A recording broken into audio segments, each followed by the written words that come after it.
L'espoir, pour moi, d'abord, je le résumerai ainsi, c'est le cri de protestation de la vie en nous qui dit ça ne peut pas s'arrêter là. C'est-à-dire, c'est le cri de la vie menacée.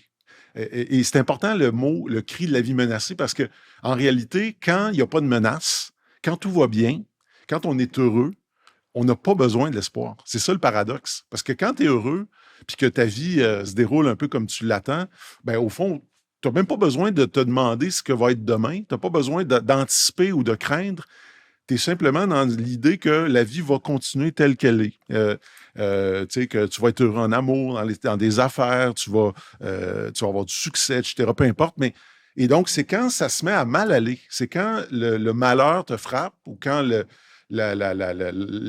l'anxiété, le danger, quand la menace apparaît, que là, soudain, il y a quelque chose en nous qui est au fond, c'est pour ça qu'il y a un paradoxe avec l'espoir déjà, c'est que souvent l'espoir, la nécessité de l'espoir arrive quand arrive le désespoir à côté. C'est-à-dire, c'est comme une valeur presque à double face. Tu sais, Ouais. si je parle d'espoir, c'est que quelque part, j'essaie de combattre en moi la menace ou la montée d'un autre sentiment qui est le désespoir.